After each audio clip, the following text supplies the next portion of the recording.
Pois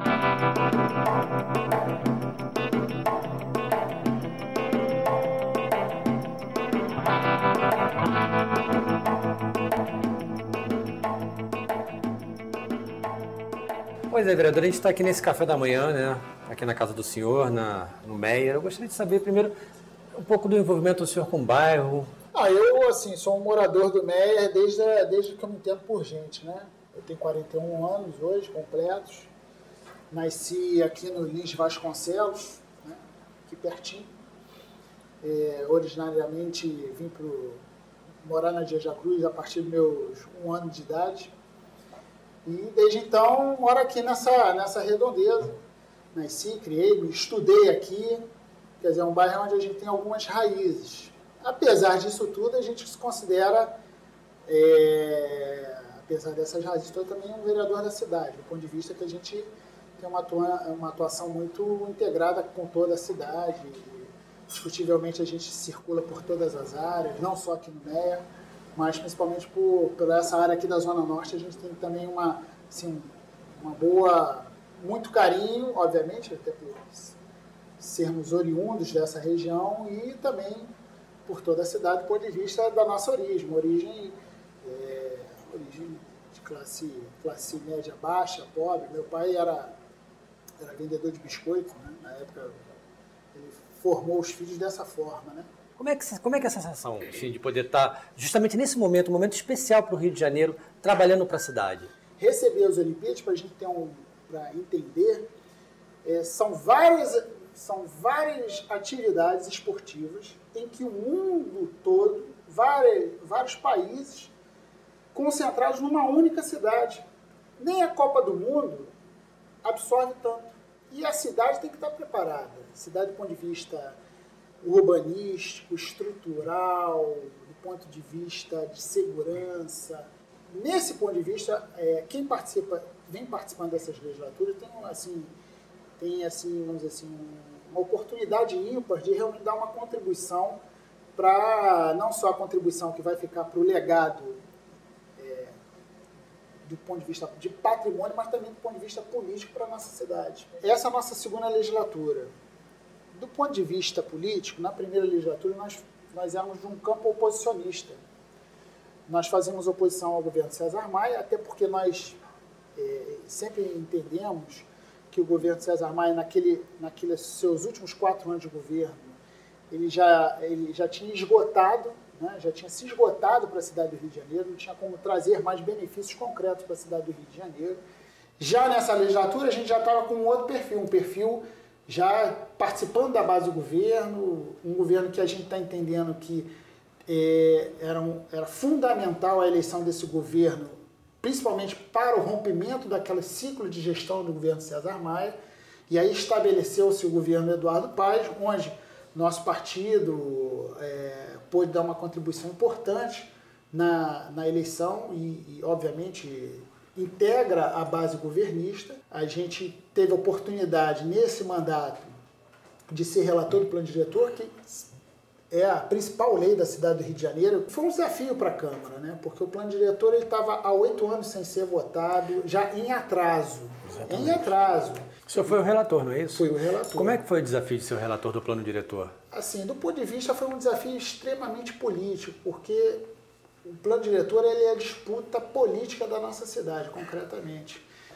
Então, essa experiência de você ter que condensar 1.400 emendas, ter que discutir com várias cabeças pensantes, e ter que, a todo momento, negociar isso para que isso acontecesse, para que, ao final, o resultado, o produto final, que é o plano diretor, fosse aprovado, foi realmente um trabalho exaustivo do ponto de vista como parlamentar, que levou basicamente 1 ano e meio de atuação focada somente na questão da relatoria, mas ao final nós tivemos sucesso porque tivemos a lei aprovada, e uma lei que, apesar que é uma lei pela sua essência e naturalidade polêmica, mas que foi incontestável em qualquer ambiente fora da Câmara dos Vereadores. Por exemplo, não houve nenhuma arguição de ilegalidade, seja na Justiça, seja em qualquer outra esfera. E para trabalhar, o que é melhor? Trabalhar na oposição ou trabalhar na base? Olha, tem um ditado que diz o seguinte, né? é melhor ter 1000 problemas do governo do que um problema só da oposição. Mas ficava mais à vontade do fato de ser oposição, do ponto de vista que é meramente o debate político. Quando você é governo, você de certa forma é cobrado para realizar. Não tem jeito. Por exemplo, o Rio de Janeiro era uma das poucas cidades capitais do Brasil que não tinha, por exemplo, PROCON municipal. Não existe PROCON municipal. Quer dizer, era uma falta de atenção à cidadania. Por exemplo, já que eu sou governo, isso é iniciativa do prefeito. Eu sou também presidente da Comissão de Direito do Consumidor da OAB, da Ordem dos Advogados do Brasil, porque eu sou conselheiro da Ordem dos Advogados do Brasil. E lá na comissão nós tínhamos acúmulo suficiente do ponto de vista de formatar um projeto que levássemos ao prefeito essa nossa ideia de que estabelecesse. Então, levamos a ele, por exemplo, a ideia da lei municipal que cria o PROCON, tendo em vista outros exemplos positivos no próprio Brasil e até por ser uma orientação nacional. Levamos, o prefeito abraçou essa ideia, reconheceu no nosso esforço, do nosso mandato e também na ação da Ordem dos Advogados do Brasil, um grande esforço e mandou a lei para a Câmara dos Vereadores, que foi aprovada. Foi até uma lei que foi destacada ano passado como uma lei propositiva, benéfica para a nossa cidade, uma das principais leis aprovadas pela Câmara no ano passado. Então, aí é o fato de você ser governo e aproveitar essa oportunidade de ser governo e levar boas ideias para o governo, aquilo que ainda não foi implementado e fazer com que as coisas aconteçam. Que essa é uma forma de instrumentalizar mais cidadania, de instrumentalizar mais ações para o contribuinte final. E aí outra coisa que também nós estamos formatando, e isso vai nos ajudar por também ser um governo, que a gente está discutindo há 3 anos em comissões e volta e discute com os técnicos da Fazenda, que é o chamado Código Contribuinte. O Código Contribuinte é aquele que formata as regras do ordenamento do contribuinte quanto à Fazenda. Por exemplo, você hoje recebe o seu carnê de IPTU, se você recorrer você não sabe como alcançou aquele cálculo, por que alcançou, eu quero recorrer, você vai recorrer.